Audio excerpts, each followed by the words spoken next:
Men who like to keep their morning routines simple will love these multi-for-him gummies, specially formulated with 12 key nutrients designed to support men's daily nutritional needs. Nature-made multi-for-him gummies help support muscle and bone health.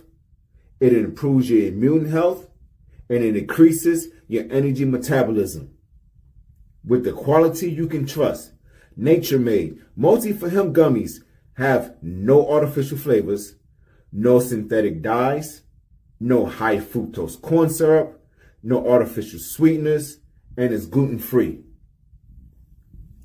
Pharmacists around the world have recommended Nature Made to be the #1 vitamin and supplement brand. So when you need something that's going to help you get you through the day, when you need something that's going to increase your energy to help you get you through that workout, to make you perform as an elite athlete at the top of your ability, try Nature Made multi-for-him gummies, because you don't want to stop to the 12th round.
Well,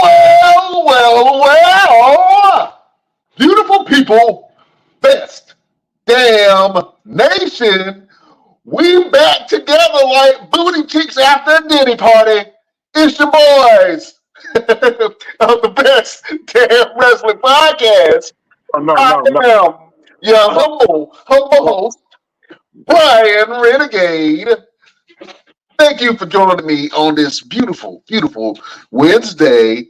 I hope you and your mammy and them is doing good. This is the Best Damn Wrestling Podcast, and with me, I have a member of the best damn crew. First of all, if you see this man on a dark alley, run. Because he can either save your life or beat your ass. He is always the suspect of every crime.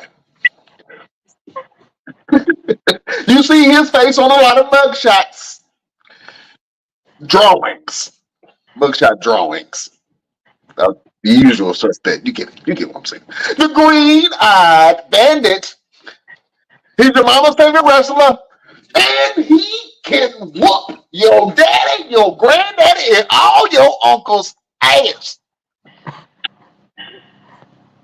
The maniacal Doc Roosevelt. What's happening? Yo, and I got a new look. You know what I'm saying? I see you. You done joined the club. You done joined the Power Brothers. You know what I'm saying? You done joined, yeah. That's what I'm talking about. It looks good on you, man. You know what I'm saying? Fellas, that's just a lesson, man. Sometimes when your hairs, when life is changing, you just got to adjust to it. And those adjustments might look good on you, might not. Might But not. that's not why I did it. It wasn't no change. My hair was good. I had good hair. I You had a just good hair. had good Okay. hair. It was Hairline intact. Everything was. everything. There's fruits and berries and everything. That's, Oh, okay. that's fruits and berries. So that's a choice. That's a choice. yeah, like the rock. It's a choice. Yeah. I dig it. You know what I'm saying? From what I've been hearing, it's a good choice. A good choice. My lady loves it. My lady likes it a lot. You were That's right. all I'm saying. Yeah. You were right when you said if I cut all it off, things are gonna change, brother. That's all I'm gonna say about it. That's all I'm gonna Okay. say. All right. I hear you. We here. We here. Oh, Yeah. yeah. Yeah. The Paul brothers. Well, yeah. Mr. Everything, formerly known as Victor Andrews Roosevelt, what's been going on with you, my brother? Man, listen. If I was doing good, it'd be illegal. So I guess I am the usual suspect. Yeah. There you go. The usual suspect. Yeah. I know you're going to use that. It's I'm okay. usual because it's illegal. So I'm doing all right. All right. But what's going on with you, brother man, brother man, brother man? Go ahead, let the Out of good people happy. know, let the good people know what you've been doing, huh? What you been The, doing? the nasty. Out of happy. You know what I'm saying? I just had a beautiful, beautiful baby boy. I'm so excited, man, and my wife is in love, and my mama is in love, and I'm in love. He's a cute little guy, man. I just wanted to introduce the world to baby Zay. You know what I'm saying? So full name is Zay Styles Latimer. Look at that. Look at No, that. Is that look at not a Gerber baby? Is man, that not a Gerber baby? look at him. Look at Look at him. hey Zay, how you doing, Zay? I'm your Yeah. uncle. Belt. I'm the attractive one, not the rest of them. Not the rest of it. I'm probably going to be the one that you call very last about any issues. Yeah, you Mm-hmm. call your dad first. Your dad just shoots people. I just like to beat people up and torture them and tearing their limbs from limbs and tear the skin off and do things for them for like weeks and weeks and months. So I'll probably be the last person you call. But I'm the cool. Yeah, call him because I ain't got time. I'll pop a nigga. I'm sorry. Go ahead. Yeah, I got all the time in the world to just as long as they got money in their pocket. But look Mhm. at you, look at you, Zay. Yeah. He's a I'm gonna throw drone. another one, little vertical. Yeah. Oh, Look look at at that. him. Oh. I make pretty babies. I make pretty babies. Yeah. Now we put it all to the mom. We gonna put all the credit to the mom. Yeah. But So it's good. baby Zay Styles, man. I'm gonna tell. Listen, we wrestling fans. So I got to tell this story. Okay, I got to tell the story. So uh, the name Zay just kind of came to. We were looking at baby names, and I was like, I don't want to name him nothing regular. I got to find something, and we thought that he might have been a girl, right? So he was going to call the girl Zara. You know what I mean? So that's where the Z came from. So when we found out it was a boy, I'm like, all right, I'm happy now. Now we got to find a boy name. You know how hard it was to find a boy name? You know what I'm saying? I'm not like the guru and the genie here that just popped up on the screen. You know what I'm saying? The most evil, maniacal man in history. You know what I mean? He once taught Dr. Evil everything that he knows. This man is an innovator. He is a life coach of sorts when it comes to the fashion world. He is a highly decorated photographer, producer, jack of all trades, the Renaissance man himself, the great LP. What's going on, fellas? What's up, man? Where you What's been? happening? What's going on, man? You don't like us no more? You don't try to hang with us when people? That's what up. What's up? What's going on? Yeah, show your face. Oh man, I'm in the middle of moving around right now. I'm gonna get on camera as soon as I get still. This time change, I be forgetting this time change too. I was like, damn, what time is it? Well, that's why I'm in Arizona, because the time don't change here. It stay the same. Everybody else around us change. We stay the same. Yeah, man. Wait, the time change? Time No, hasn't I'm changed. talking about, remember we used to do it at 6? I'm talking about the time of the show. Yeah, time of the show. Oh, see, the time of the show was for accommodations. We was at 6, now we at 7. You know what I'm saying? Oh man, the great LP man. I was just bragging on my newborn baby, man. Baby Zay Styles Latterman, man. Oh, I gotta show him again because he's a prodigy and a young mogul in the making. Yeah, look at that face. Look at that face. $1 billion baby. Yeah. Yeah, ain't nothing like So I got to tell the story because I am a wrestling fan. And for some reason, my wife loves me so much that she sits and enjoys my telenovela, which I call wrestling.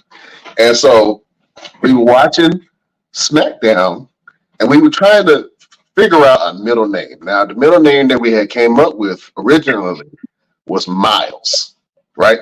So we was watching wrestling, and my wife just turns and looks at me. She was like, "What about Styles? It's a name? Like a middle name?" She was like, "Yeah." I said, "I like that." I said, "All the Styles that I know, they stab people, and they cool, you know. Either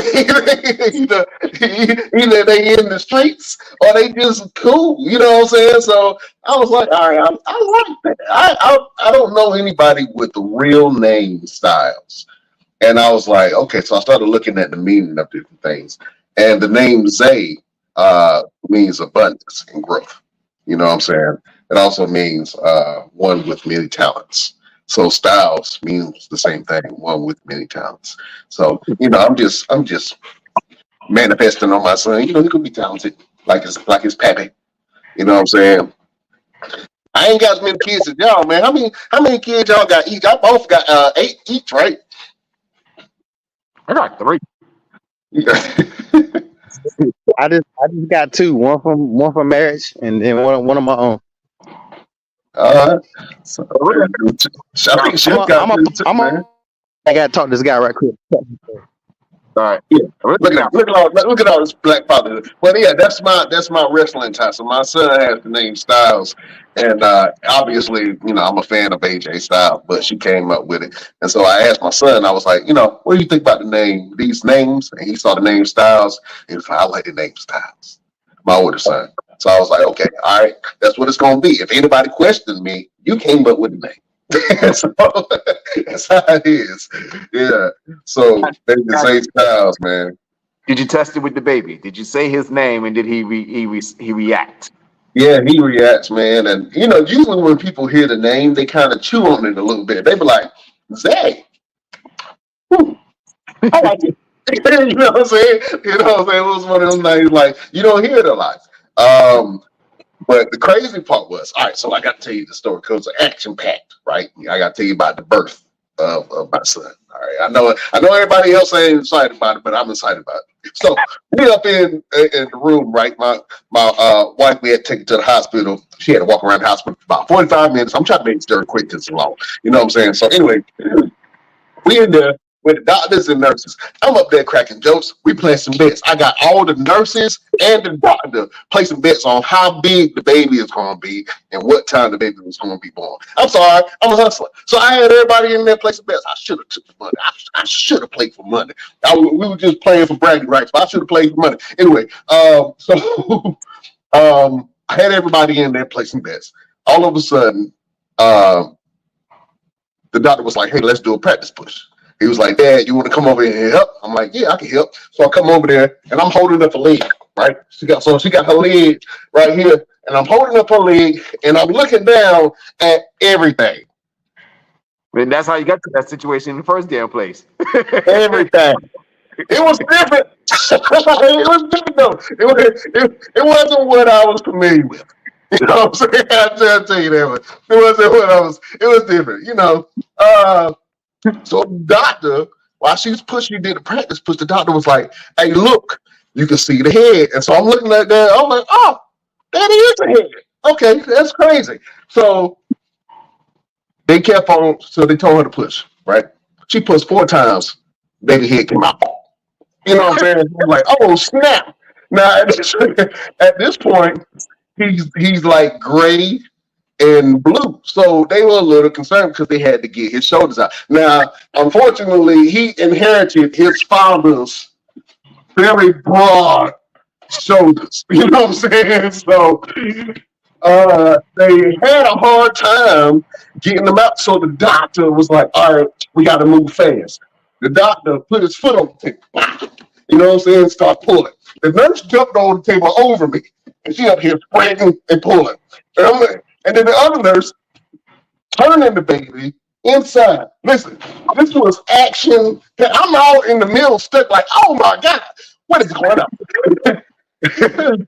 Straight up. So everybody turning and pulling, and then they finally got him out. I had to cut the umbilical cord. It was beautiful and disgusting at the same time.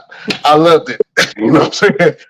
They started working on my son. He started crying, and yeah, man, it was memorable because I didn't know that one could be that involved like I was. You know, I was super involved with everything. So, Baby's A Styles is here. You know what I'm saying? And You gotta save that clip so when he gets older, you can show him that story just in case you forget because you know you old and all. oh yeah, I'm gonna be old and great, but I ain't gonna forget that. That's something that I would never forget. I'm saying, oh man, but listen, enough about me. Let me ask you a quick question. Wrestling. You know what I'm saying? Let me ask you a quick question before we get started. Yeah. Did your wife kick your ass? Did she kick my ass? Wait, did she kick your ass? Because I saw the stories. You laughing at her while she in having contractions and shit. Did she kick your ass? Listen, I am a supportive husband, sir. You know what I'm saying? I did not tell you I was heavily involved. You know what I'm saying? After the laughs, after you got your 75 laughs out. Nah, because she a gangster like me, so she understand. She understand jokes. Matter of fact, she funnier than me. You think I crack jokes like she is funnier than me, sir. But what the heck this happened? All right. But yeah, man. So anyway, let's talk some wrestling, man. We got some not so happy stuff to talk about. That's why I want to talk about the good news first. You know what I'm saying? But we had a couple of bereavements, crossovers, as we would say, within the wrestling world, man. And I just want to talk about it real quick. One of them, who was very personal to you and you actually knew, I want to talk about the passing of one of your mentors. Let's go ahead and talk about it real quick and then you can show the clip. Yeah, so one of them was Uncle Kevin Sullivan. I met him during my time of helping out and getting my foot in the door with Ring of Honor. And that day right there in particular, that's when I was giving haircuts to the guys in the back, and that's how I got my match on TV against Shane Taylor and Keith Lee. And he came to me and he said, "Hey, could you cut an X in your beard?" And I said, "Yes, I can." And you see the X right there in his beard. He came to me and he said, "Well, you go ahead and go for it." And he had some hair on his head. He was like, "Then cut all this off for me too." And I said, "You want to put an X in the back of their head?" And he said, "Yeah." So I cut an X in the back of his hair, left just like a patch of hair in the form of an X, and I cut the beard in the shape of an X. And he loved it. And then I told him, I say, "Now, you do realize that I'm the only person that can walk around and brag and say I'm the only man in history that was able to cut Kevin Sullivan and get away with it." Oh.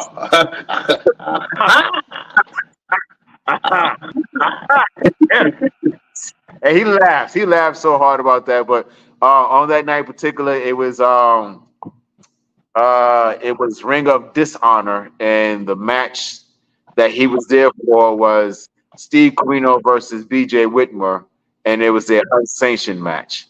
And Kevin Sullivan played the father of Evil at that time, and so kept in contact every now and then, and whenever I see him at the shows, go up and always pay respect to the pioneers, call him Uncle. So, Uncle Kevin, you up there doing your thing, managing or kicking somebody's behind up there in wrestling heaven. So we wish you well, and we hope to see you when it's our time to cross over as well. Yeah. Condolences to the family. We just want to send our love and support. And that was a great story. Thank you for sharing that. With that sort of with Kelvin Sullivan. I mean, I see the X. I mean that's a great picture and it's a great story behind it, man. So, it's how do you feel when you get to meet legends like this, man, and they get to instill some wisdom into you as an up and coming wrestler when you were coming up in the circus, man? Man, it's wrestling gave me opportunities that I never thought would be possible. I live in Brooklyn, no half of the cities that existed that I've ever been to. And to be able to meet guys like Kevin Sullivan, we had the video of me and Ron Simmons interviewing him, and getting knowledge from them is like uh, so real to me. It's like you see these people on TV and you're like, oh, okay, that's cool. Watching them on TV, and you meet them in person, and then not only meet them in person, but meet them as a peer, not as a fan and going to tour and want to get an autograph, but actually having a personable connection to them and reaching out and shaking their hand or giving them a hug or just having a regular conversation like you and I are having a regular conversation now. Just having a regular conversation with somebody like that is it's an amazing thing, and I thank God in wrestling every day for those opportunities because we don't have very much opportunities in life, period. So you get something like that really elevates your life with your career at the same time is an amazing thing. So uh, I look forward to meeting more and more industry legends, getting in the ring with more legends, and just being able to say, yo, I had an opportunity to meet or be in the ring or whatever, or get something passed down to me. Ron Simmons gave me the label of the next uncle. So to have something sound like that to me is a big thing. And um, when you have situations like that when someone passes or crosses over or whatever, it's like, dang, it's you. It's not like you see a celebrity on TV and you're like, okay, I heard it, such and such pass. Oh, okay. But to actually know the person, it's like, Yeah. so it's big. Yeah. So, rest in peace, Kevin. So, oh man, we got another one that we got to talk about. And this one, the wrestling world felt as well as the Samoan dynasty known as the Anoa'i family. Um, and this was a huge loss.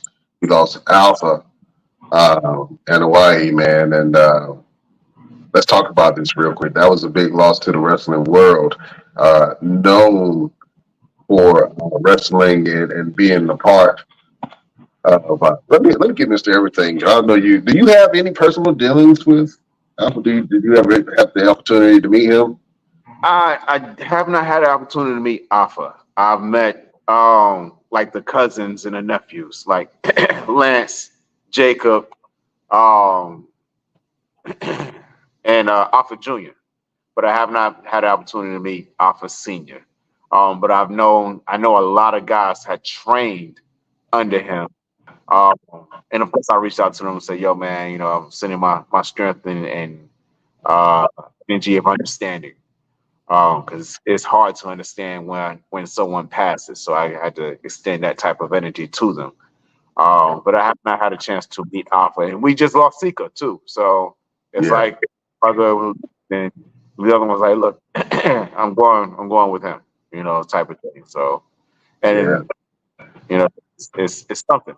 It's a big hit to the bloodline family at all together. Because Sika was the father of Roman Reigns, and then to have your uncle pass not long after is got to be a big thing, and still go on and perform the way they do on TV that's a lot. I can only imagine that's a lot. Right. Absolutely. Don't pay attention to what's going on in the other camera. Walking around his house casually when we trying to tell this great story. LP.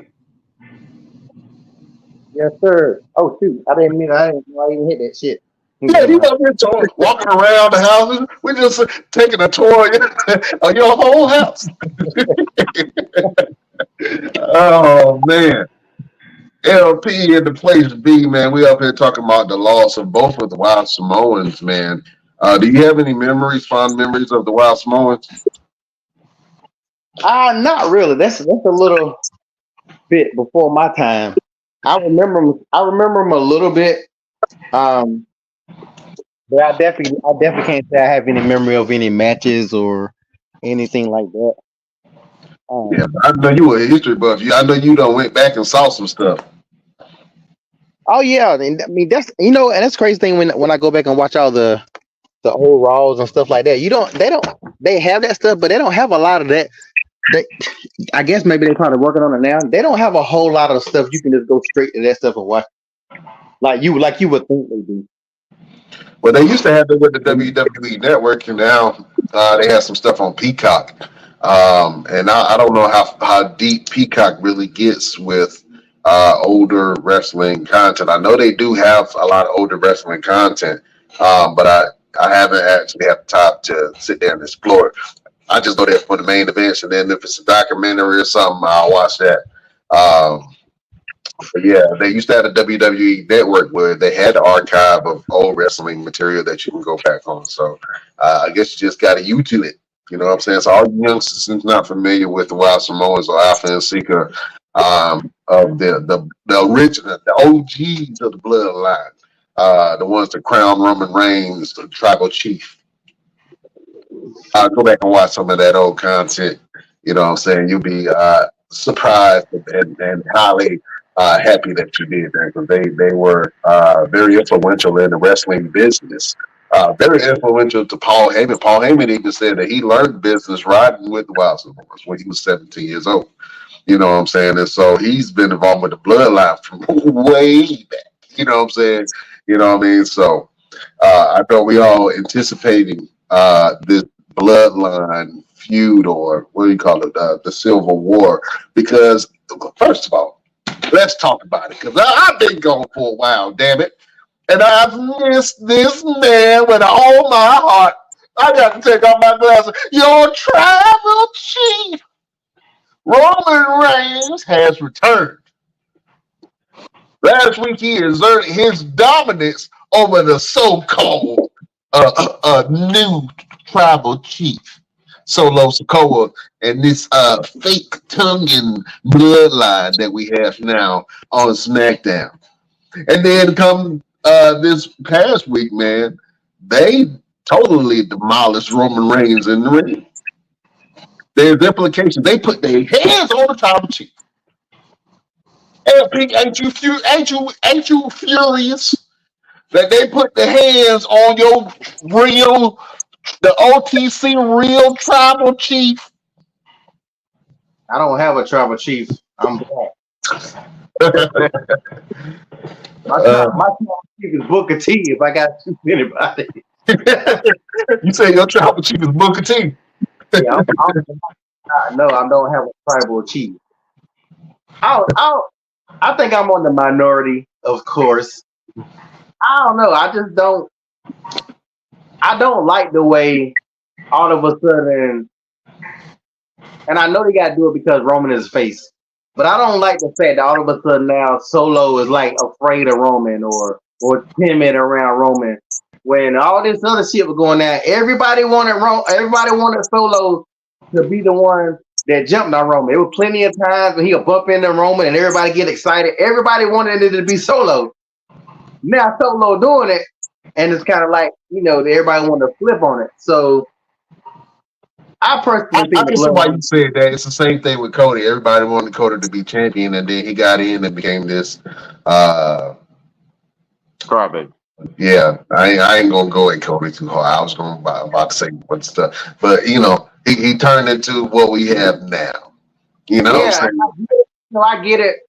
The bad guys got to be cowardly. We all know that. That's just part of being a heel. You got to be the coward or whatever. But it just doesn't make sense with all the build up that they did for him just to be so scared.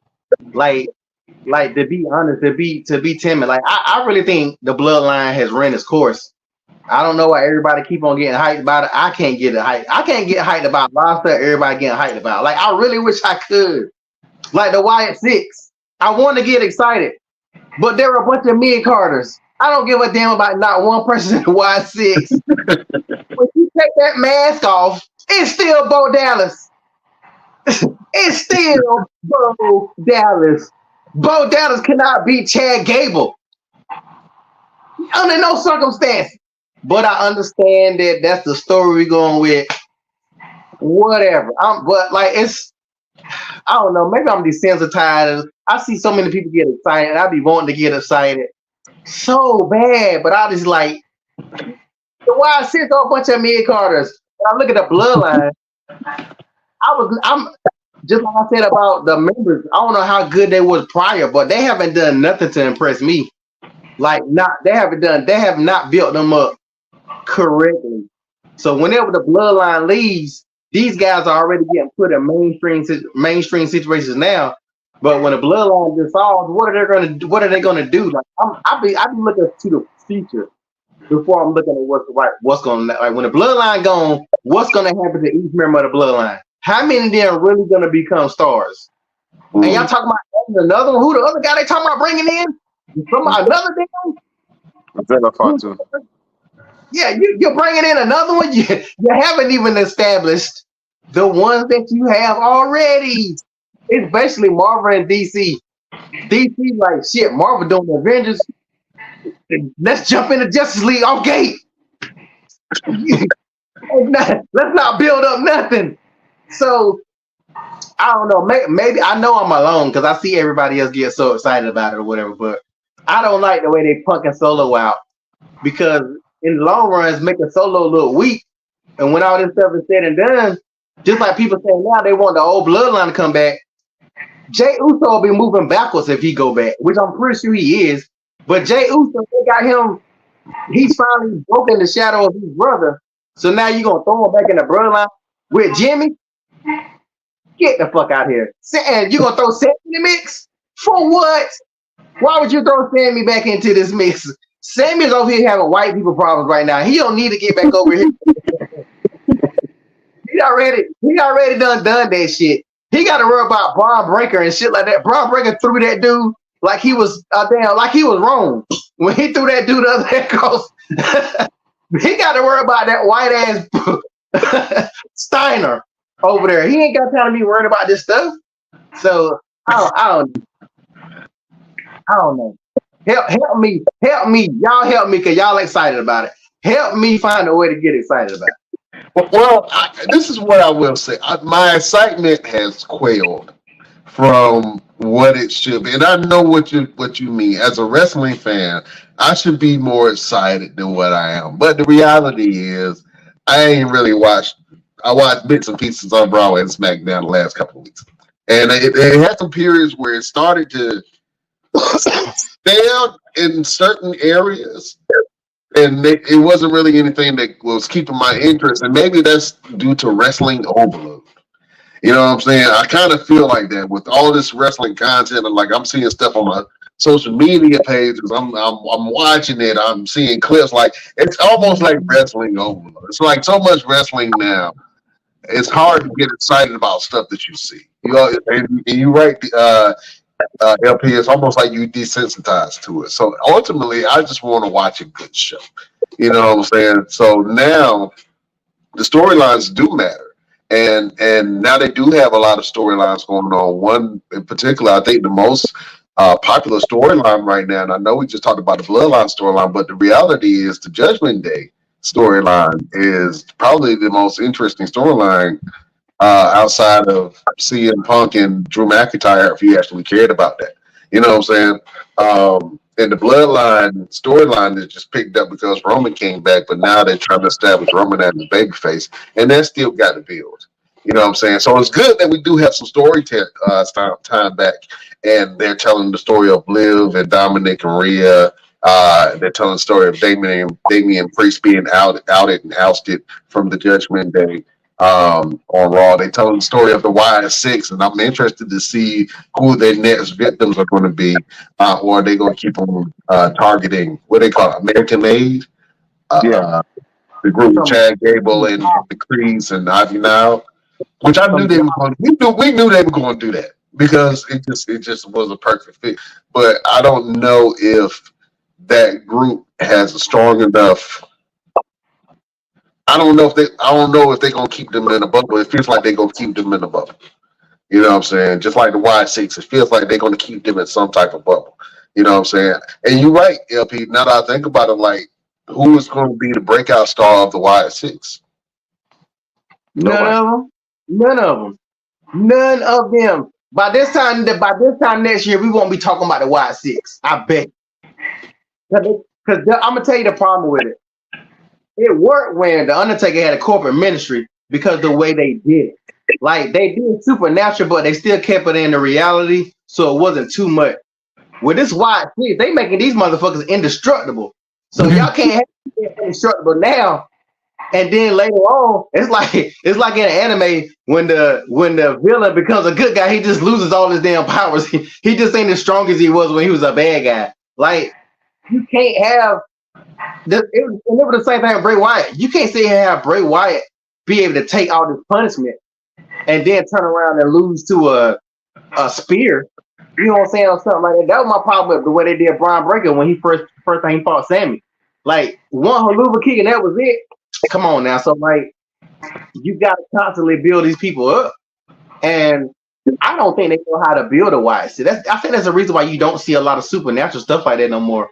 Like because what do you do with you guys? Just like you said, how much longer can this go on? It take them 30 minutes to come out, no matter what. They literally it take them 30 to 45 minutes. Once that music starts, then you gotta be like, all right, here we go. And then just for them to stand around and pose and not do nothing. Come on, man. Eric Rowan gonna be a superstar. Dexter Loomis. Come on. Who would have watched Nikki Cross? Nikki Cross has had several chances, and she's not that chick. Who that? The dude that used to be in the B team. Guess who's gonna be the superstar? Doing his brother's moves. Rest in peace, Bray Wyatt. And I was against this from them keeping it going anyway. But like, who in that group? Y'all might know. I don't even know who the one guy is. Who there's the last guy. I don't even know who the hell that is. He's from NXT. Yeah, he's from NXT. Yeah, Joe Gacy. And then you also got Eric Rowan and Luke Harper separated from Bray Wyatt, and they were the Bludgeon Brothers. That was a hard sell to the crowd because no one really got behind it, which is why Luke Harper eventually left and went to AEW, and Eric Rowan tried his best to stick around as long as possible, and then he eventually left as well. So you right, it is going to be hard for any of them trying to be breakout stars, but I think they got to figure out something. They got to give them a bigger story. I think putting them with Chad Gable is not giving them that real, okay, this is a real story type thing. When they did Bray Wyatt and he was doing the Firefly Funhouse and you know the Fiend and all that, that was a story. Like he didn't even do anything to anybody for a good while, They just kept telling the story of this whole fun house. And I think if they would have did it like that, that would have given them a bigger supernatural feel and a bigger impact. But I guess they're trying to do something different than what they did with Bray. But if you're gonna do a Bray Wyatt type of, scenario, then you gotta keep it, like a Bray Wyatt thing type deal. This is the thing I will say. Um, I think that the Wyatt character for the Firefly Funhouse worked so much because it had humor in it and it had storytelling, and then it was such a great character and platform that Bray Wyatt had that he could go a lot of different directions with it and not be stale. I think the difference between that and the Wyatt Six is they're becoming stale very quickly. And until somebody steps out, like Bo Dallas will have to come out and have a breakout performance against a couple of top competitors and just be devastated. I could never get behind the Uncle Howdy character. Even from the time he was introduced, I didn't like the whole Uncle Howdy thing. I think that he should have went back to the Firefly Funhouse, but he was the different Bray Wyatt in this time and trying to do something different. But every time that I've seen Uncle Howdy, it's either been super weird or like it's corny to me. You know what I'm saying? And I think that the mystique and mystery of who Uncle Howdy was kind of died for me at what was it? Was that the Royal Rumble when it was LA Knight versus Bray Wyatt, and then they did the glow in the dark match? I don't know if that Royal Rumble. Now you talking about when he missed that jump? When he missed the jump, yeah. when he jumped off, he was supposed to jump onto the table, onto LA Knight or whoever it was at the time, and he jumped and completely missed him. And I'm like, how did you miss somebody by a mile like that? And once I saw that, all the scariness, all the mystery of Uncle Howdy just kind of went away. And I'm like, dude, I can't take you serious after you jumped and missed. And like, you know what I'm saying? It kind of took the whole scariness and mystique away from me. But to be honest with you, I think that they can go a different way with it because Joe Gacy can talk. Mm-hmm. And so if Joe Gacy starts to come out to the forefront a little bit more and speak instead of being all weird and creepy, then you can have some control in the group. You know what I'm saying? Bo Dallas can talk. He can bring emotion. But I don't think that people care enough about Bo Dallas or even know enough about Bo Dallas for them to even care. Because I remember Bo Dallas, but I don't remember Bo Dallas like that.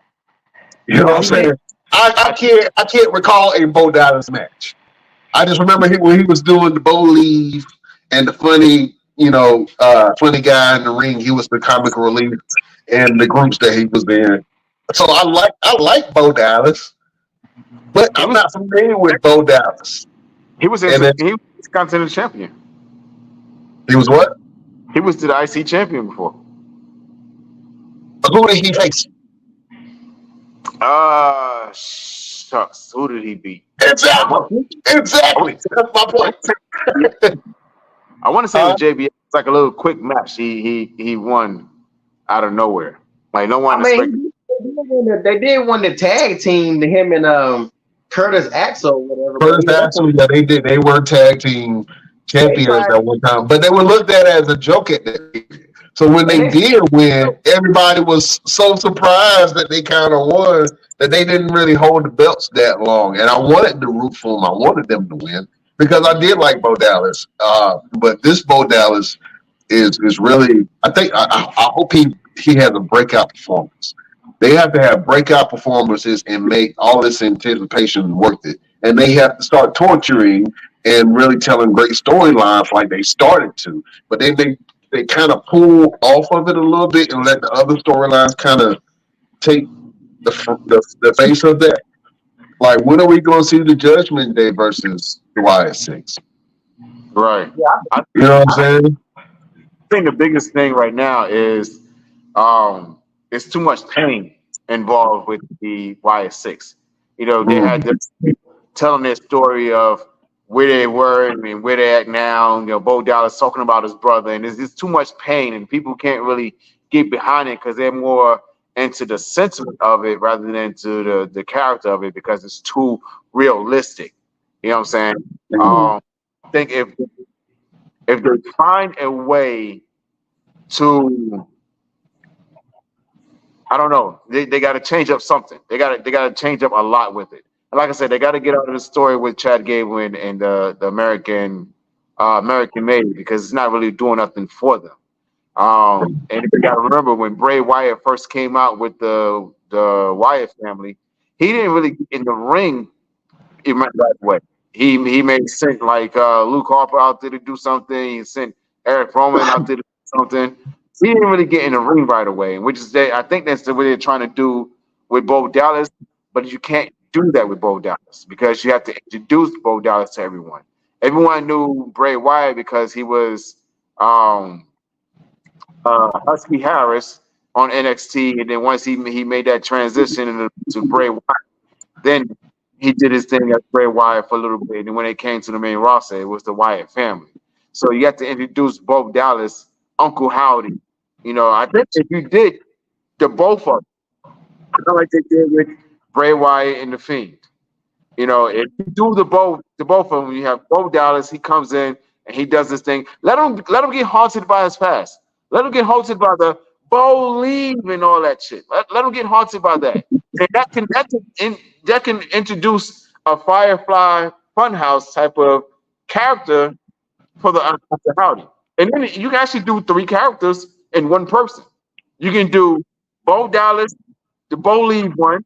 You can do the Bo Dallas that we have now, and you can do the Uncle Howdy, and that would add an extra dynamic to the Wyatt 6. And then you can say that's our 6th character.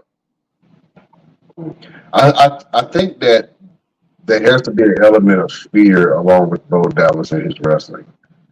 You know what I'm saying? And I think with Bray Wyatt, it was that like people knew that Bray Wyatt can go in the ring. Not saying that Bo Dallas can't go because I know that both can go, but I'm just saying that people they liked Wyndham, but they feared Bray. You know, Does that make sense? You want to know what messed them up? That their introduction. When they had the gorilla position completely destroyed, everybody's laid all over the place. Chad Gable was dead in the corner with a bullet hole. Following week, he's walking around with a little patch. I'm like, come on. Like you eliminated the entire fear factor of this entire group, and then you had them still walking through the gorilla position. Like Bully Ray said on Busted Open. Now you have them walking. You had them destroy the entire gorilla position, and now they're just welcome to walk through there. They should never walk through the gorilla position. They should come from different areas of the arena, and that would add the more fear type of situation. Like with the Shield. When the Shield would always come out, they would always come out through the crowd. They never came out through the gorilla position. You should do that with the Wyatt 6 because no one is doing it. No one at all except Jay Uso. Jay Uso is the only one that's pretty much is doing it every now and then. I just think that they need to. I don't know. I guess once this whatever they got going on now ends, they can get a better figure out what they're gonna do. But like they honestly should have the other characters going after people by themselves. Like you could be as a group, but like if Eric Rowan walked up on Kofi Kingston and started fucking with Kofi Kingston, like they got to do something where the individuals have more of the mob mentality. Every group has a mob mentality right now, from the Judgment Day to Bloodline, whatever. But with the mob mentality, I use a perfect example. When they had Evolution was an evolution as a group, but Batista had his shit. Ric Flair had his shit. Randy Orton had his. And even when Randy Orton was new, they all had individual things, and that made them, become characters as well as being in that group. With the YC, they always squatted up. Most of the time they don't really talk. I don't know how many of them gonna talk or whatever they're gonna do, but like even wrestling wise, Uncle Howdy, he doesn't need to do none of Bray moves. He don't need to do the upside down thing. I can understand if he do the finisher. I get that. That's a homage to his brother. I get it. But wrestling wise, he should not wrestle like Bo Dallas, and he should not wrestle like Bray Wyatt. He should start new. And the other ones too. Nikki Cross should not be wrestling like she AS. What's the superhero name? AS. Nikki Ash, almost a superhero. Yeah, like she should not be doing no moves that she did during that. Eric Rowan should be like Kane when Kane first came. Eric Rowan should not be. I don't even know none of their signature moves. That's the good thing about them being mid cards. Don't nobody know their moves like that. You know what I'm saying? I never even seen Derek Loomis wrestle in WWE. I don't know what he did in NXT, but whatever they did during these times don't matter.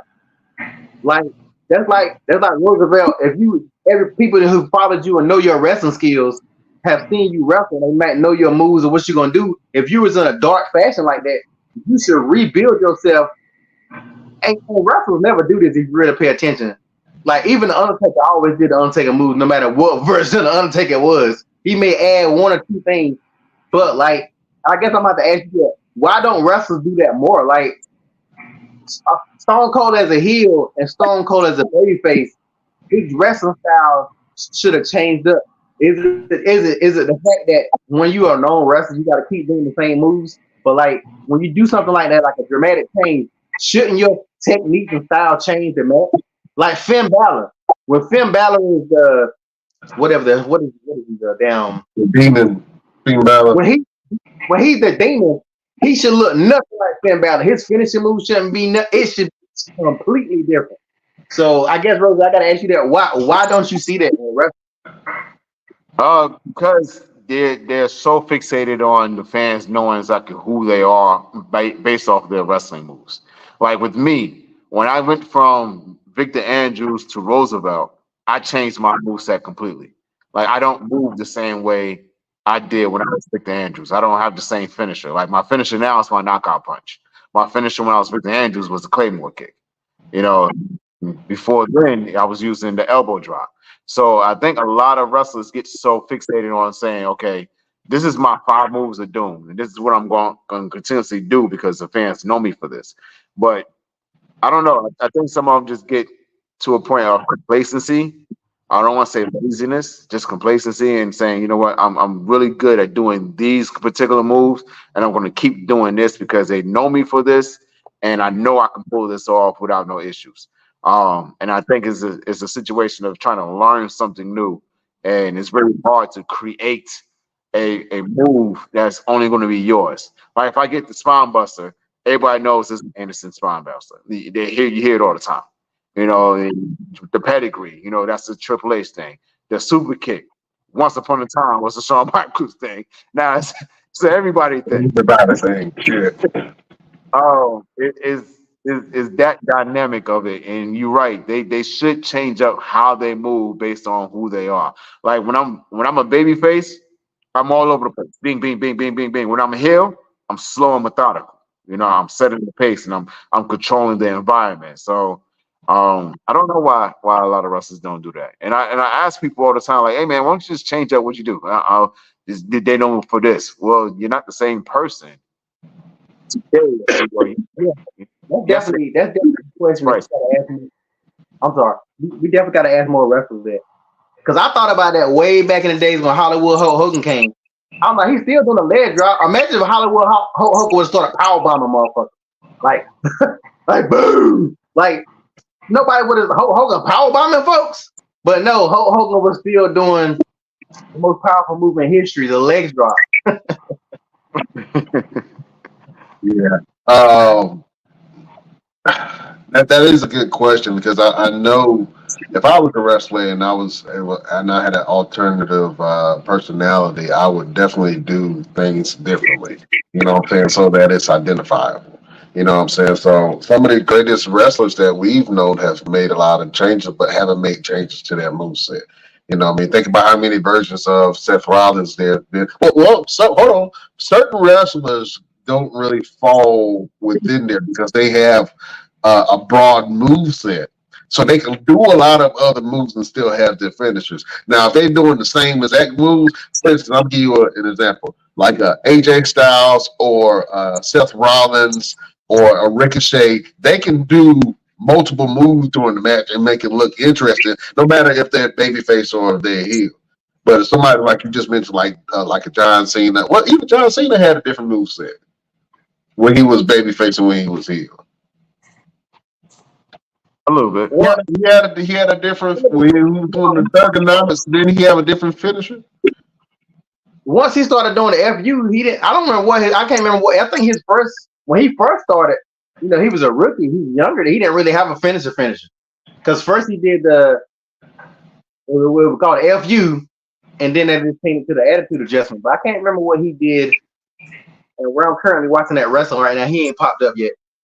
That's like Batista. Batista was always using the moment Batista got that he was using his move, and he kept it. I don't know what he was doing before when he was in I think the cop out is like if you Samoan, you automatically got the Samoan moveset. You know what I'm saying? We all know what that is. You know what I'm saying? You're gonna have a Samoan drop. You're gonna have a hip drop. You're gonna have a run. Well, I don't know what you call it, running to the hip, running to like what do you call it when you run to the ropes and they hit your hip. Hip attack, yeah. Everybody gonna have the same move. If you Samoan, if you of a certain race, you know what I'm saying? If you Mexican, more than likely you're gonna do a hurricane. I'm just saying, more than likely you're gonna leave and play around with a backflip, a moonsault, or something. You know what I'm saying? So I think that culture does have some things to do with it as well. You know what I mean? Like if you coming in that are like or your background, pulling from your background, like you said, Roosevelt. Your new moveset is a punch to the a knockout punch. You know what I'm saying? Which is completely different from your other character, Mr. Everything. You know what I'm saying? So making those distinctions and moves does help, and I think that I like the wrestlers who have a broad move set and then can still do the things that people remember them for when they was babyface versus somebody that do the same stale moves. And I think that for me, that's why I kind of lost interest in LA Knight because it seemed like he was doing the same stale moves over and over and over again. And I wasn't getting excited about watching him wrestle. And then you got to also think about too, and I just thought about it. A lot of these guys are traveling all the time, so they really don't have time to even get in a ring to train and try something new. So if I'm if you and I are traveling all over the U.S. LP, and we know we're wrestling each other this city, this city, this city for the next 4 weeks. I'm not going to change up anything because you already know what I can do. You already know my moveset. I already know yours. So it's like it makes it easier for us to be able to put together a match because we know, all right, I'm going to give you line. I'm going to duck under, give you the power slam. Boom, there it is. You know what I'm saying? So I think that's another reason why you don't see a lot of guys change up their stuff because if you're constantly with that same person, or you're going to wrestle. I'm going to wrestle on this house show. I'm going to wrestle at this house show, and then we're going to do it on a live show. It makes it easier because I'm not going to see you between, and I'm not going to have an opportunity to be able to get in the ring and try something new. The guys at NXT can do it because they're right there in the performance center. They're training all the time, but a lot of guys that are on the main roster, they're not getting a lot of training reps like somebody on the independents or down at NXT who has a ring right there available to them. Now, if I went off and took some time off and then came, which gives to AJ Styles' testament, he went and took some time off, and when he came back, he had some new moves and things like that. Same thing with Ricochet. Ricochet would go off and he'd come back and he got some couple of new move sets. And then a lot of these guys have things that they've done before they made it to the main roster or a major company. Like Ricochet has done stuff with Lucha Underground on the independents and all the different things. Austin Theory, another guy who's done stuff with the independents, who have stuff that's in their back pocket that they can pull out on special occasion, and you be like, oh shit, where the hell where did this come from? But then when you go back and look at some of their stuff on YouTube or wherever that they've done on the independents, like, oh, okay, I've seen him do this before because he wrestled this such and such, and he did that move, but he ain't done it since then. Kevin Owens is another one who used to have a finisher that was kind of like a drop of the neck on top of the knee. That was his finisher. Now he doesn't do it anymore because he has other things that he can do. Yeah, absolutely, man. So, All we're saying is, man, if you're gonna change your character, change your mannerisms, change your everything about it. You make it almost unrecognizable. That's all we're saying. You know what I'm saying? We don't want to see. Say straws, damn it. I can't wait to see Bo Dallas' first match and watch him wrestle like his brother. And so does he get a pass or not? I say no. I can understand respect his brother with a finisher, but he should not be doing all of his brother moves. No, he doesn't get a pass. He doesn't get a pass for me. But who's Certain people, if you brothers, like for instance, did Kane get a pass for stealing all the Undertaker moves? no, he Why was didn't. Kane giving the pass? And they ain't even real brothers. But that was the story. He came in and he did his moves against his brother. Now, if Bo Dallas was doing the moves against Bray Wyatt, he would get the pass. But you coming in utilizing what your brother had, you should be able to elevate what your brother used to do and not just do the same things that your brother did. Because now you're a different character, you're a different person.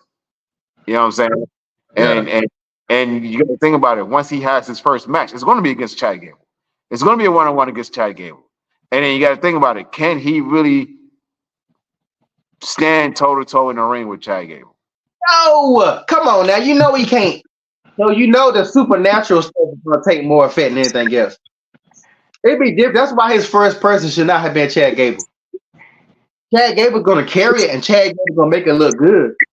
But Chad Gable cannot. He cannot tie. He can't.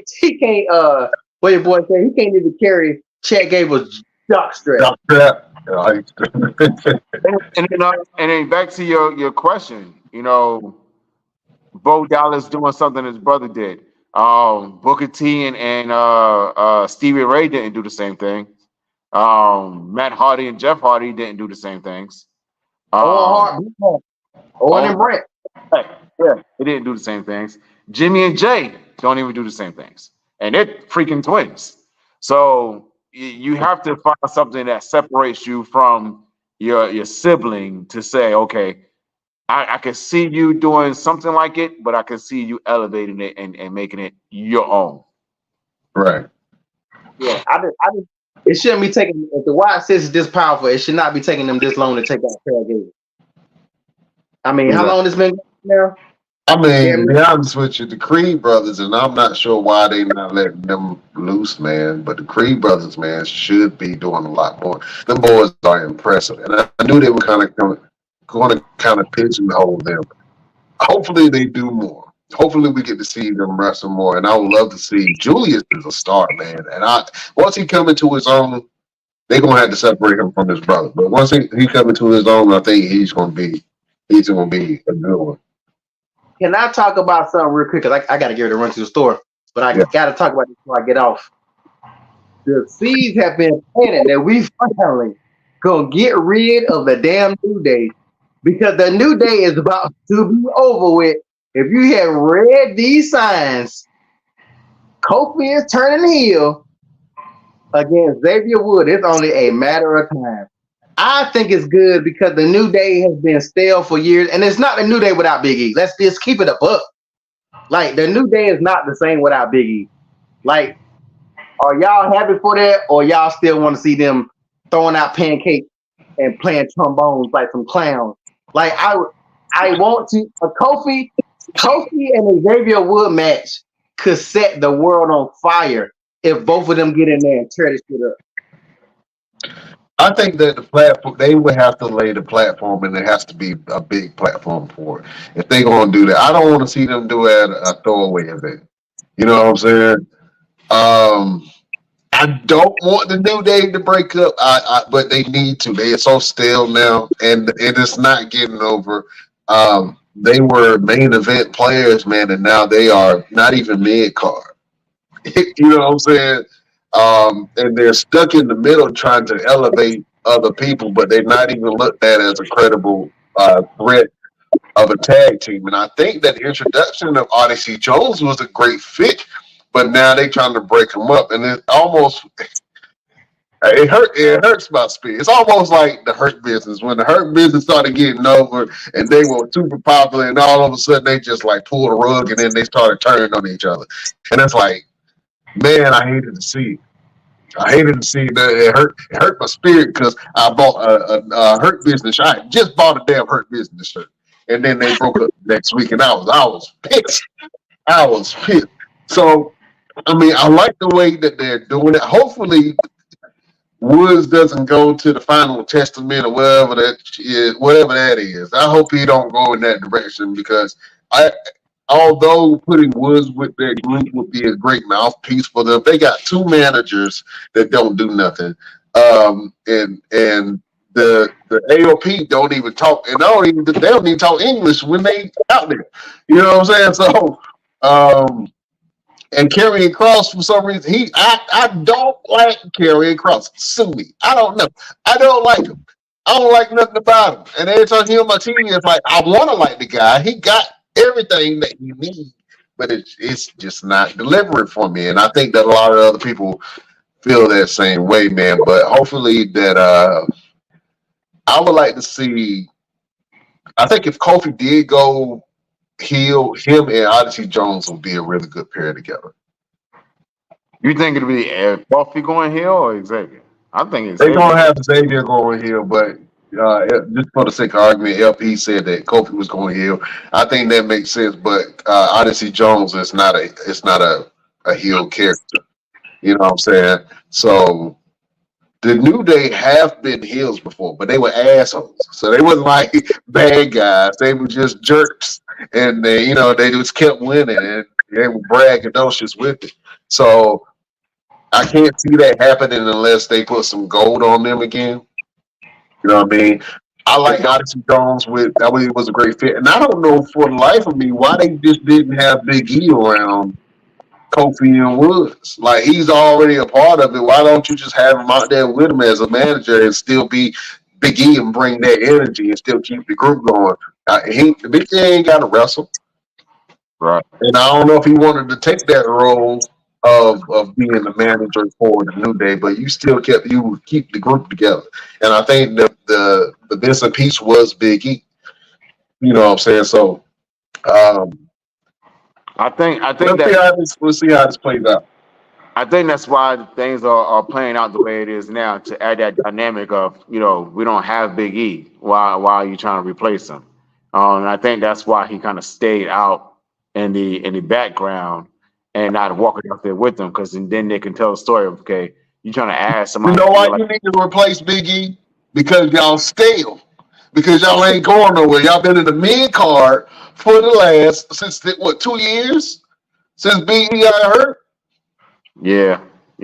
Like y'all needed something fresh. That's why Kofi hyped, and that's why he was like, "Oh man, we got a big dude, got the same positive energy." I don't see what the problem is, but but the thing is, they needed something different. And we were talking about the New Day. It's like, are they still a credible tag team? Are they still a threat in tag team division? They were once the longest reigning tag team champions and they had multiple reigns as tag team champions.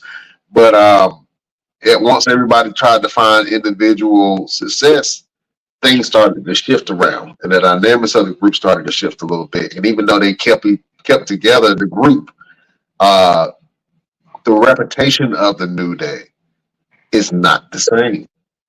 Tag teams don't fear the New Day. You know what I'm saying? They don't. And I love Xavier Woods. Xavier Woods is probably one of my favorite technical wrestlers. I think Xavier Woods could take down anybody on the roster. Yeah. Straight up. Chad Gable and Xavier Woods legit can jack up everybody on the roster. And other than Cody Rhoades, because Cody Rhoades and Xavier Woods actually faced when they were in high school together. They wrestled, did amateur wrestling. Well, I don't know if you call it amateur wrestling in high school, but they did real wrestling.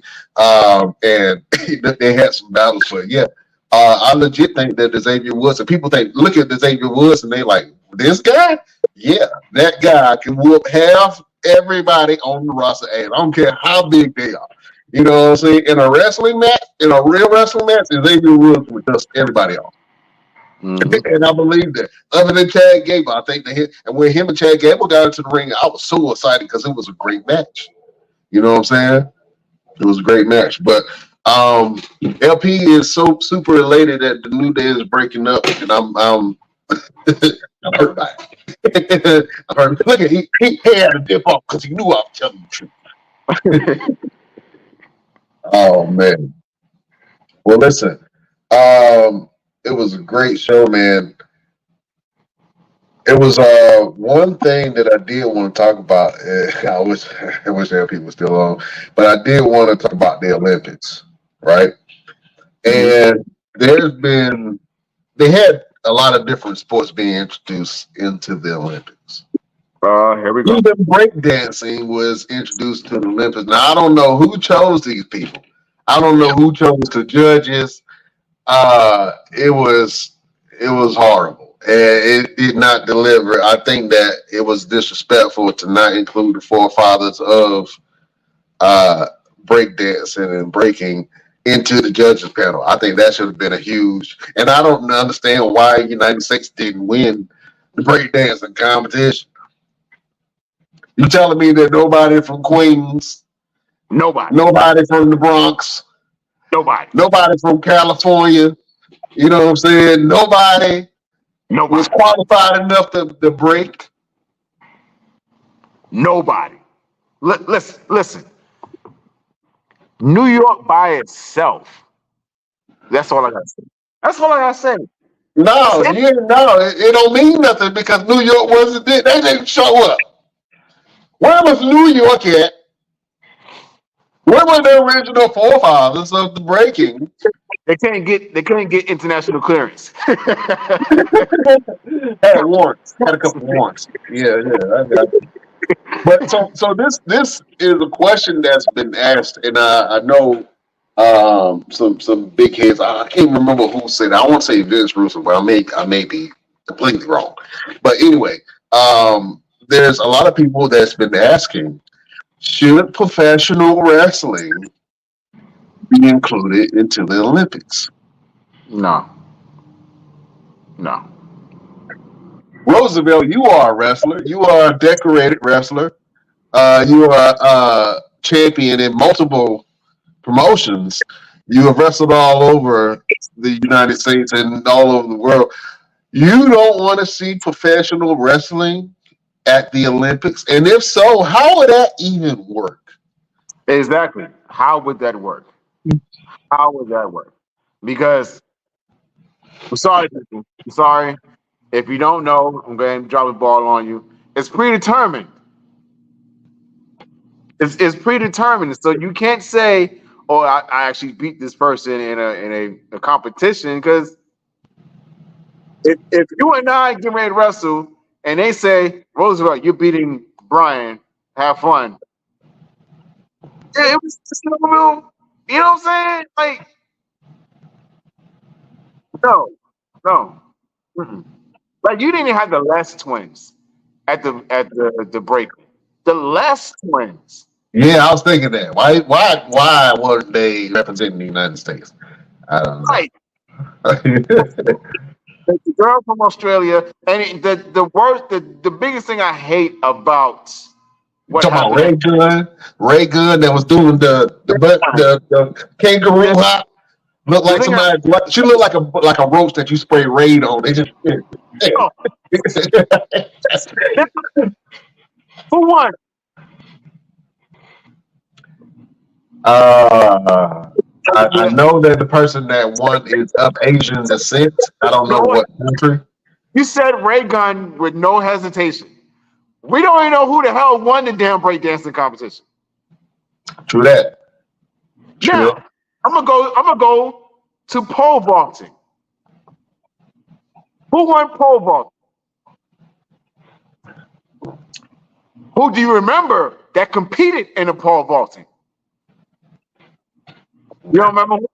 Okay. I didn't catch pole vaulting. The guy that did the pole vaulting and he lost because his gimmick hit the damn pole. His what? His gimmick. His hot dog inside the bun. His giblets. Your pole giblets. Hit the bar and he lost because he was His chicken nuggets went through the pole. Ah! It clipped the top of the pole and knocked the pole down.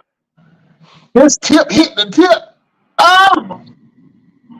And wow. Now, Graphic. who won first place? Who won the gold in the shooting competition? The I handgun don't know who shooting wanted to competition. go, but I remember the dude that was. One dude. Yeah. He was- That's all. I seen the memes. I don't even know the dude's name. Yeah, you're right. You know what I'm saying? But on the other side of things, I've never watched the Olympics before. Never watched the Olympics before. Me and my lady would sit in the house. They would just happen to be on the TV. We were watching it, and I say, you know what? This I'm gonna check it out. Because I want to see the gymnastics, because my daughter's a gymnast. I want to see the track because I used to run track. And Shakari Richardson, she's dope. Noah Lyles, he's dope. But I was watching the gymnastics, and they had one guy.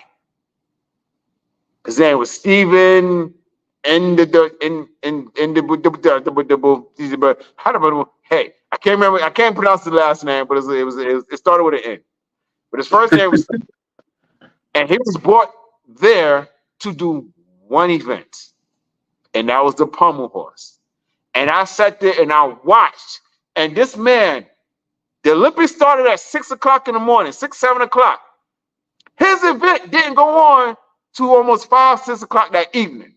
And he was there the entire time like this. And they kept panning that damn camera on him. And he would look up, or he'd be asleep, or he'd be reading, or he was doing something. And it looked like the beginning of an anime cartoon. And he was a big character because he was stoic. He didn't have no emotions, no reactions. He just did this the entire time until one event. When they did the floor routine and they got a really good score, and he looked up and he smirked and he put his head back down. And I was like, this man is about to go Super Saiyan. I don't know what the hell he getting ready to do, but my eyes are fixated on him. He walked up to that pommel horse, glasses on, looked at it, surveyed it, took his glasses off, put his chalk on,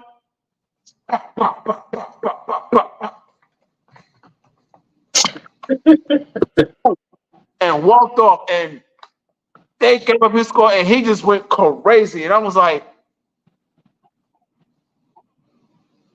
yep, that's it. That's him. That's him. And he got them their medals because the men's gymnastics team have not won medals in over 20 years. And they won on that night because of that man right there. So for the Olympics, I remember Steven. I remember Mr. One-Hand Shooter, Shakari, Noah Lyles, Simone Biles winning, all those medals.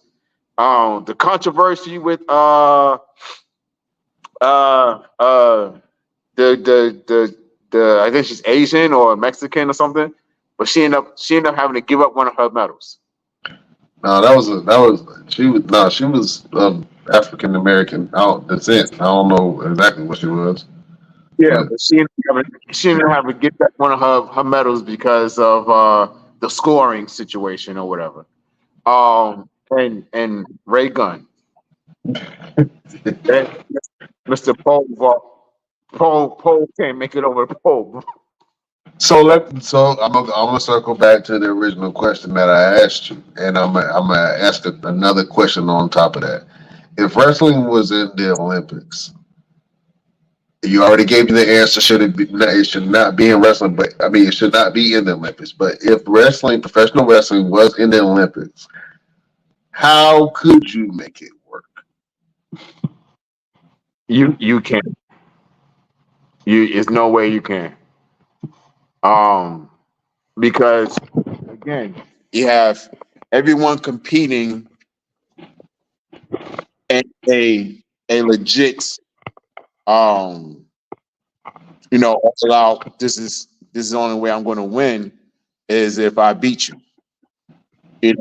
Wrestling is predetermined, so you can't really go out there and say, okay, well, I'm gonna have you beat such and such. Oh shit.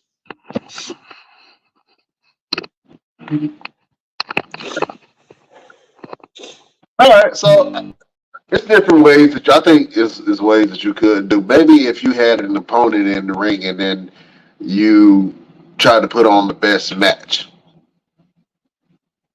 of the Olympics in that particular event, you and your opponent. I think that's one way that you could do it. The way that we rate matches a night, you would just base it off of the matches.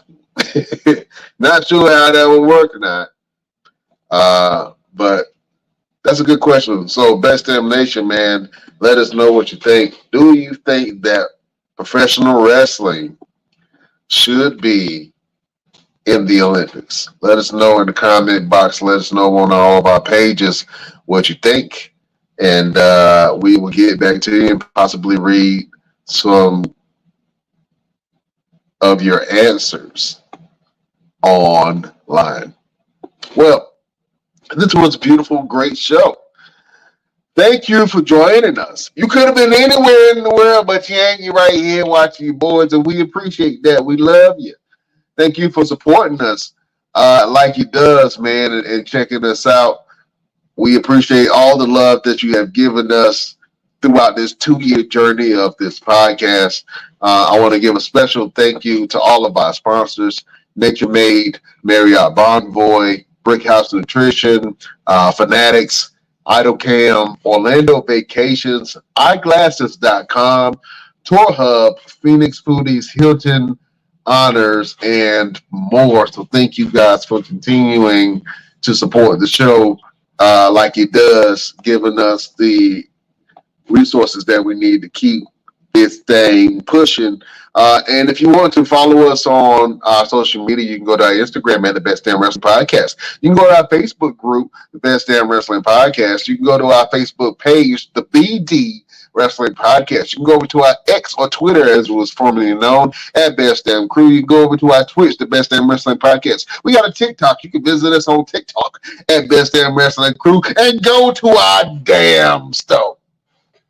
www.bestdamnwrestlingstore.com. You can get all kind of goodies for your pleasure. We got hats, hoodies, all that stuff, all that jazz. Get you a mug that say best damn mom or best damn dad or best damn wife on it.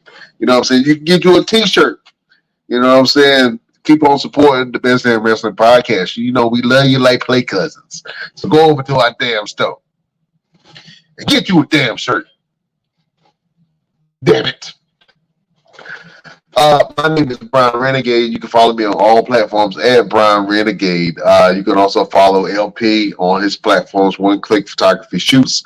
You can also follow Roosevelt at Roosevelt Profiler on Instagram and see what he got going on. They're always posting new stuff, so go check him out. LP definitely does all his photography things, so he's always posting new videos and pictures of his photography work. And Roosevelt was always training, fighting, all that jazz. You know he liked to fight. Brian Renegade, you can go to my stuff, man. I got food, recipes, all that stuff. You know what I'm saying? And you can even see some pictures of my newborn baby for a limited time. Thank you for joining us. If you're on Spotify, iHeartRadio, listening to us in Radio Land, thank you for joining us. Thank you to all of the other countries that listen to us. Shout out to Poland. Shout out to Brussels. Shout out to France, England. All those places listen to the boys at the Best Damn Wrestling Podcast. And we love and appreciate you for that. Look, it's been a great show. I can't hold you no longer. Check us out on all of our platforms. We will see you next week on the next best damn wrestling podcast. Beautiful people, we love you. I bid you. I did.